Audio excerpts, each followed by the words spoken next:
मेरे अगले वक्ता मेरे दोस्त, मेरे भाई और इस बहुत ही कर्मठ सामाजिक कार्यों में डॉक्टर मेजर मनोज राजे हैं। मुझे याद आया कि अभी तो पर भी नहीं तौलता उड़ान को मैं, अभी तो पर भी नहीं तौलता उड़ान को मैं, बिला जवाज खटकता हूँ आसमान को मैं चाहता हूँ कि उनकी परवाज़, उनकी उड़ान बहुत दूर तक जाए। उनकी कोशिशें जो हैं वो बहुत तारीफ़ के काबिल है। डॉक्टर मेजर मनोज राजे कृपया आए और अपनी बात रखें।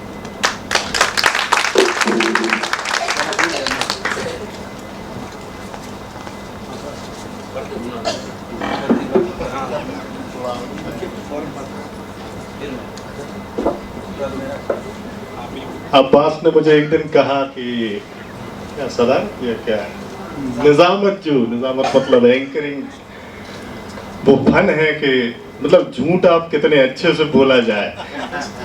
तो फिर उसने आगे ये बोला कि अगले जो वक्ता आएंगे उनके लिए ऐसा नहीं है, वो वाकई इस लायक है। तो अब डाउट तो होता ही है कि निजामत का ये जो फन है कि मुझे कुछ बढ़ा चढ़ा के पेश किया गया, तो उसके लिए बहुत बहुत शुक्रिया। आप सबका आशीर्वाद है, सहयोग है, नहीं तो मैं यहाँ खड़ा नहीं होता। बहुत बहुत शुक्रिया। और खड़े होने से मैं कि बिना किसी भूमिका से अपनी बात चालू करता हूँ कबीर के उस दोहे से कि कबीरा खड़ा बाजार में, कबीरा खड़ा बाजार में लिए लुकाटी हाथ, और जो घर फूके आपनो चले हमारे साथ। तो दिन उत्सव का है, त्योहार है, उत्सव है, हमें मौका मिला उत्सव मनाने का। किस वजह से? सोचिए, संविधान की वजह से।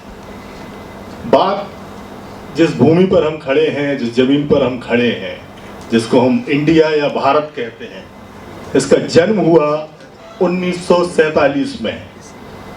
और इसमें उस समय धर्म तो हमारे बहुत थे, भाषाएं थी, लोग बहुत थे, लेकिन उस समय हमने एक धर्म बनाया। उस धर्म का नाम था संविधान, जहां सबको समान माना गया।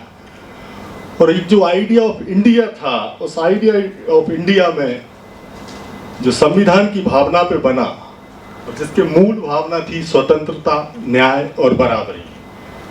मतलब हर व्यक्ति फ्री है, उसके ऊपर कोई बाउंडेशन नहीं लग सकती, स्वतंत्र है, उसको न्याय पाने का और न्याय करने का हक है। हम सबको मालूम है कि पुरानी व्यवस्था में न्याय करने वाले कुछ सामंत, कुछ बड़े लोग होते थे, और न्याय कैसा होता था। फिल्म आर्टिकल 15 और भीड़ का एक डायलॉग है कि न्याय हमेशा ताकतवर के हाथ में रहा है, अगर न्याय कमजोर के हाथ में देकर देखिए, न्याय अलग होगा।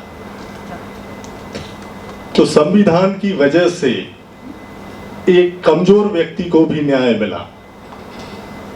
तो संविधान की बात जो है वो आइडिया ऑफ इंडिया से लागू होती है 1956 में, जब संविधान लागू हुआ। लेकिन हाँ, माफ कीजिए, मैं थोड़ा सा हेजिटेट। तो संविधान लागू होने के बाद ये सब सारी चीजें, स्वतंत्रता, न्याय और बराबरी हमें मिली, सबको एक माना गया, चाहे वो महिलाएं हों, चाहे अलग अलग क्षेत्र का व्यक्ति हो।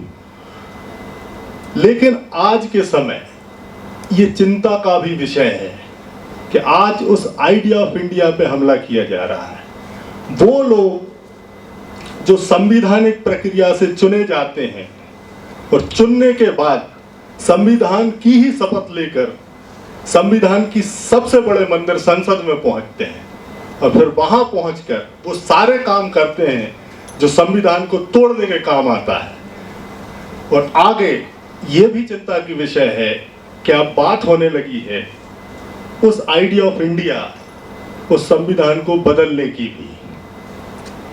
तो ये बड़ी ही चिंताजनक स्थिति है, और इस पर हमें सबको सोचना पड़ेगा कि आज जो लोकतंत्र है, जो संविधान का विचार है, वो एक तमाशे में बदल चुका है। और दूसरी बात यह है कि संविधान बदलने की बात तो दूसरी है, व्यवहार में आप देखिए कि संविधान बदला जा चुका है। अभी AR सिंह साहब ने तमाम बातें बताई कि कैसे नौकरियों में से जो आरक्षण था प्राइवेटाइजेशन की वजह से खत्म हुआ, संवैधानिक जो संस्थाएं हैं उसका खुला दुरुपयोग होता है आज के समय में।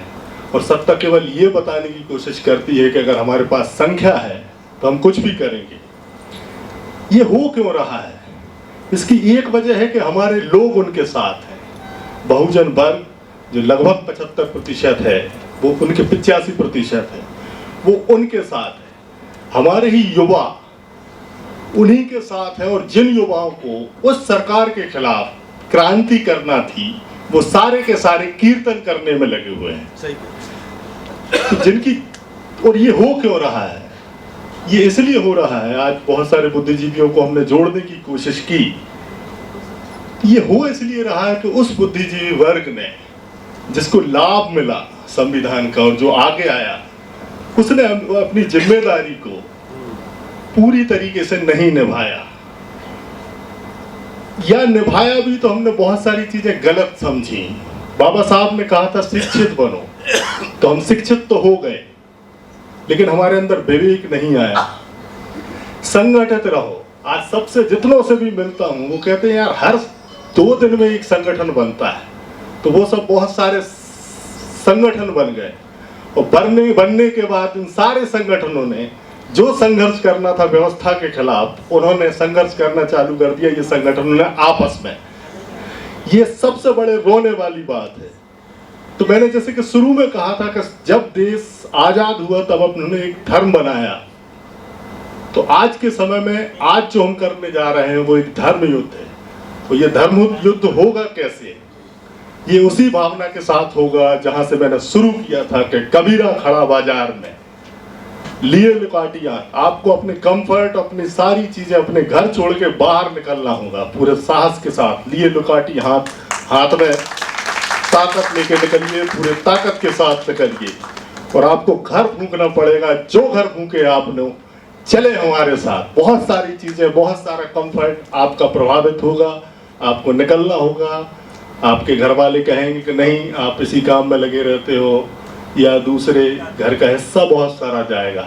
लेकिन इसके बावजूद भी बाबा साहब ने जो आरोप लगाया था हम सबके ऊपर कि मुझे पढ़े लिखे लोगों ने ही धोखा दिया, यह आरोप गंभीर है, इसको हमें धोना होगा। और जितने लोग इसको समझते हैं वो आगे आकर ये बताएंगे कि नहीं, ऐसा नहीं है। हम महापुरुषों का सम्मान करना भी जानते हैं, साथ साथ उनकी विचारधारा को आगे बढ़ाने की भी हमारी ताकत है। बहुत बहुत धन्यवाद। जय हिंद, जय भीम।